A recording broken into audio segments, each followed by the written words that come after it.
the portals that you have written about, the gates of hell, which you taught me about, I am seeing so many reports of preternatural, supernatural, demonic, UFO.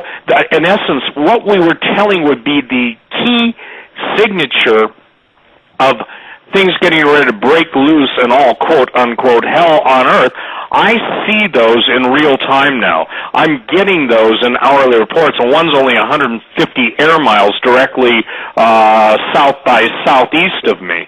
So the thing is that what I'm hearing in talking to my researcher, Mac, in Arizona, one of the guys that helped me with True Legends, he did a marvelous job for me, and others who are around Native Americans, whether it's Brother Marcus Samuel out in South Dakota, the guys who are on the reservations up north in Montana, they're all claiming that the presence of supernatural evil is beyond anything, and even the elders are commenting and letting it be known that there is a shift, there is a change, and in essence the doors are open.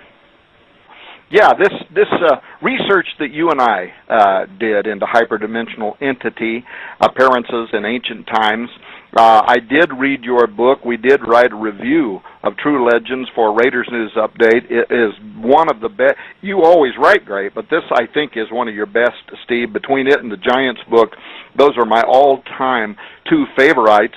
But as I was reading through True Legends, I couldn't help but, have at the forefront of my thoughts the fact that Chris Putnam and I had just, earlier this year and late last year gone to Arizona, and we went up there to the Vatican's, astronomical research laboratory. But when we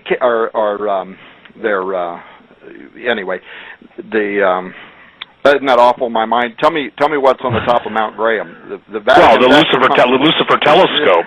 Yeah, well, anyway, their telescope, that's what I was trying to say.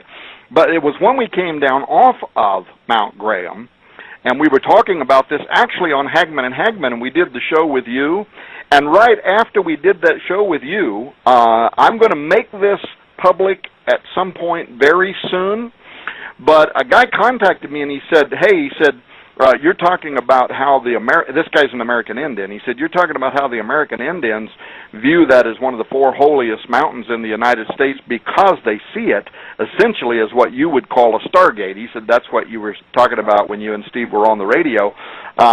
He said, I can tell you that it not only is that true, not only was it true, it's still true. Most of the American Indians that live in that area still believe that. And his mother, who is an Indian, has lived there for, I think he said, 55 years or something, most of her adult life. And well, guess she keeps cameras set up all the time, 24 hours a day, and you won't believe some of the video that they sent me with, you can only call these things like, what, giant lights? These lights that appear on the side of that mountain and that move about. I mean, it's very much UFO-like activity, but she also one night caught a very large circular disc-like thing that came down, hovered over the top of the Vatican Observatory Research Group's systems up there, and sat there for a while, back up off and disappeared into the clouds. Just the most astonishing video. So as soon as we can get this current documentary called Inhuman, which we'll probably talk about some of that kind of stuff tonight as far as transhumanism, but as soon as we can get that in place, we already are interviewing different people on what we're probably going to call Exo-Vaticana the movie, but it's actually based on that mountain and what's going on up there and some of the similar research related to what you and I have done, in which we've discussed this biblical reality that there are other dimensional entities.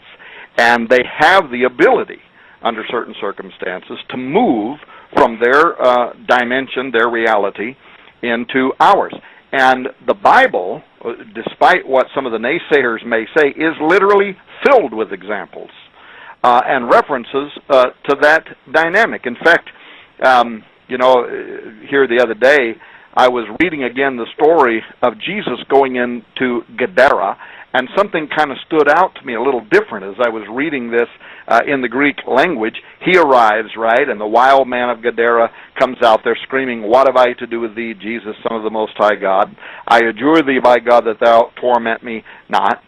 Those entities, that first of all, they recognized him as the Son of God, but they feared that he was going to command them to do something. Now, in most Bibles, it says that they pleaded with him not to send them, quote, out of the country. But read that in the Greek language, because essentially, or literally what they said was, don't send us out of the space between two places or limits. Now that is interesting, because the word there in the Hebrew, it's a noun, korah, and it has as its first meaning the space between two places. In other words, it's a dimensional reality, and they were afraid that he was going to send them out of that dimensional domain. Now, there's a reason to believe, as we move further into these current days, between now and 2016, or so long as the Lord should tarry. I'm not setting any dates, and I know you don't either. But there's a reason to believe that those kind of increased sightings of strange phenomena, like we now have on film below Mount Graham, and not only those kind of sightings, but the hearing of sounds, right? Like the clanking of metal. Gary Stearman and I were talking yesterday about some of the emails, Steve, that you had sent me about like these humming sounds that people are hearing all over the place, and how it makes them feel, and how it seems to impact, like upon their skin, like it's affecting them somehow. And then somebody sent me this clinking sound, and the minute that I heard this large clinking sound, the thought that just jumped into my mind, I have no idea, by the way, if this has anything to do with reality, but it sounded like, when you've seen movies where you see these Roman swords crashing against somebody's armor.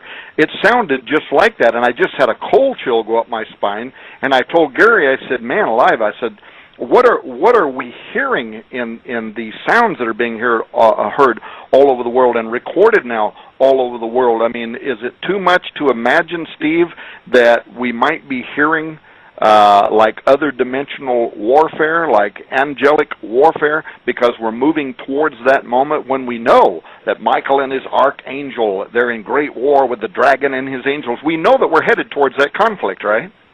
And there are words in the original biblical texts that actually describe some of the activity that you're describing right now. For instance, there's actually a word, it's a combination of words, in the Greek Bible that discusses how these other dimensional how these other dimensional entities come through into our three-dimensional reality. For instance, there is a word, it's two words, but it's meta, and then it's schematizo. And you can read that in 2 Corinthians 11:14, where it's talking about Satan as able to masquerade or to transfigure into an angel of light. It kind of describes the meta activity that is occurring as he moves from his dimension into ours and takes on a particular, and in this case, a deceptive physical form, something that can be seen. I was talking to Russ Dizdar in Colorado not long ago at the conference there, and we were talking about that, and he calls that the physics of the dark side. Literally, the ability to transmute or to morph their appearance to ours while maintaining their evil nature, but cloaking it in a different kind of manifestation. So whether they come through and they appear as an ascended master, or a regular human, or an alien gray, or a Bigfoot, or a Loch Ness, or whatever, they come through, they can appear in whatever these ways they want to, but they are masking some other kind of reality, which is what they really are. Now, of course, we know that good angels can also come through, and they too sometimes can appear different than what they appear to be on the other side. Some of them are even indistinguishable from humans. Another thing, Steve, when Jesus said of certain demons in Mark 9:29, he said, "This kind cometh forth by nothing but prayer and fasting." And the word there, kind, is genos. You probably know that because of all the research you've done into genetics, but it literally means a genetic kind, and it sometimes can be translated species.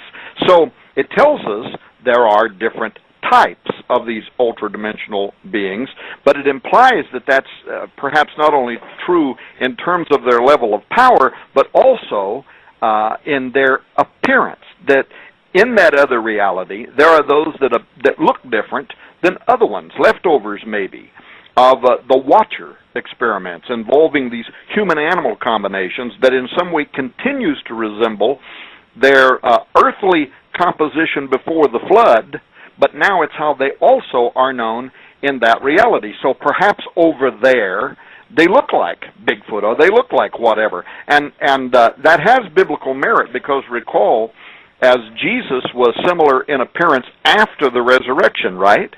And also Paul told the Corinthians that in the next life, we too will be known, quote, even as we are known. So there is some sense that whatever those mutations were that were created in all these horrific experiments that are, I think, kind of, you have echo traces of them that are recorded in like the Greek mythologies and the Egyptian mythologies. So you have the body of a horse but the torso of a man, or the head of an ibis and the body of a...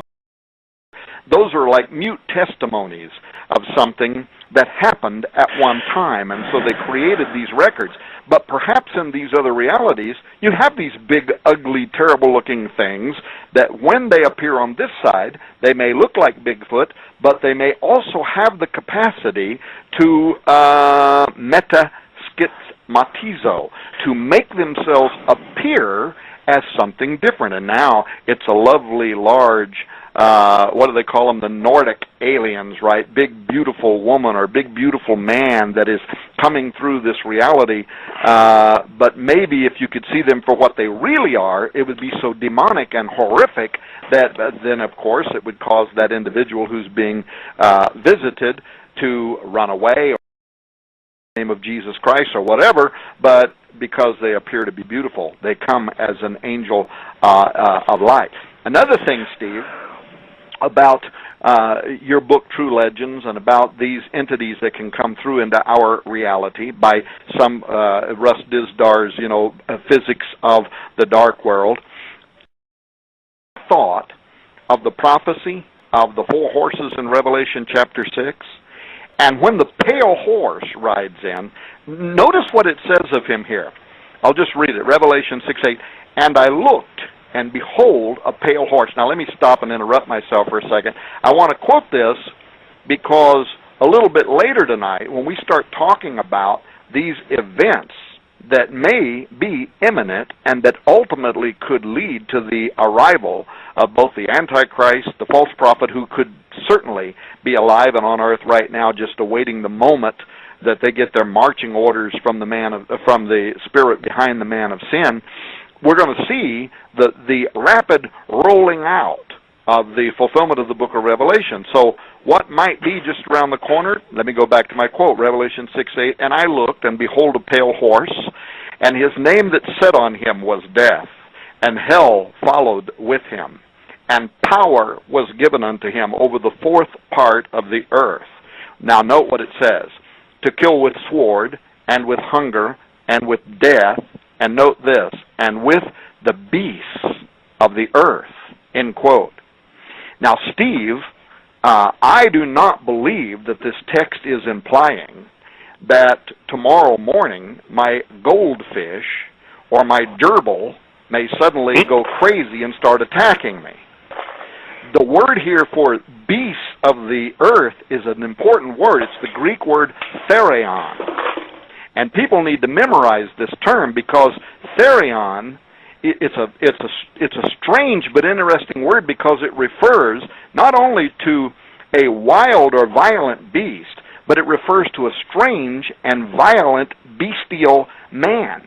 As a matter of fact, people listening to this show can even go to like the Strong's Concordance online and look up that text and then click on the word therion and notice how it is described as a brutal, bestial man, savage and ferocious, end quote. Now, people should consider that when the Bible prophesies that the pale horse rider rides, and now people are being killed with sword and with hunger and with death, and with therion, brutal, bestial men, savage and ferocious, that this is going to be part of how a third part of the earth is destroyed. And I've always believed that the Bible means what it says. It kind of reminds of a conversation you and I had in one of the radio shows that we did a few years ago where we were talking about that army in the 2nd chapter of the book of Joel, and a parallel in Revelation 9 that sounds like kind of an end times volcano of hybrids, and other Isaiah 13, other places, which talks about the fact that a moment is coming. And Syria being threatened is not only prophetic, it's part of those prophecies from the book of Isaiah, that if you continue reading the text, goes on to talk about how a gate's going to open and giants are going to come forth upon the earth, and even hybrid, mythological, like part human, part animal creatures are going to be there, not just in Syria and Damascus, but also in ancient Babylon. So that people know what I'm talking about here with Job. Am I just going on and on too much? No, this is really critical. And Tom, years ago, I coined a term which is so parallel to what you're doing. It's called T, Tango, M, obviously, Mary, D, Delta, E, Echo, TMDE, and that's transmorphic demonic entities.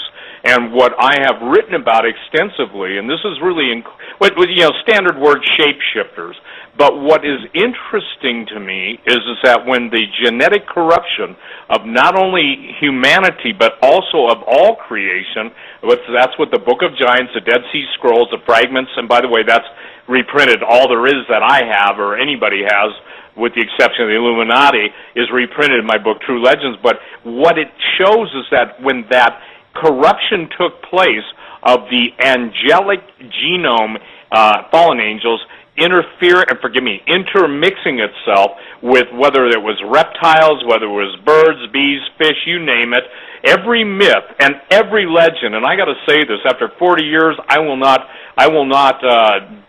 say that there is no visible, viable intellectual challenge to this statement.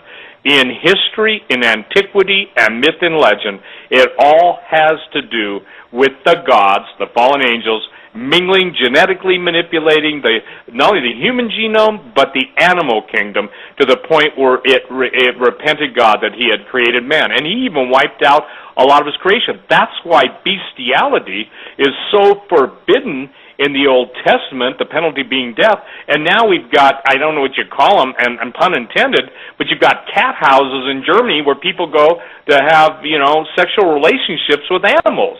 If this isn't the appetites of demons being expressed through humans, I don't know what is. So this is what Jesus is talking about, because this is critical.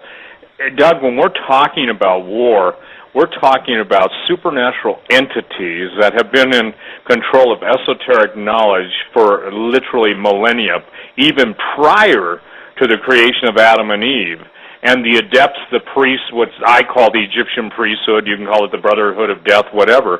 But it's critical to understand that when Tom and his research turned up what they turned up, the thing that caused the greatest shock to my system was when talking to the astronomers that Tom interviewed and all these things. This is critical for people to understand. These gentlemen are looking for the return of Lucifer even to the description from prior to the Middle Ages of bat-like wings and the caricatures that we all associate with the devil. Now, saying that, obviously, the Bible teaches he can transform himself into whatever form and shape, but God ultimately is the one that strips him, and that's why discernment is important.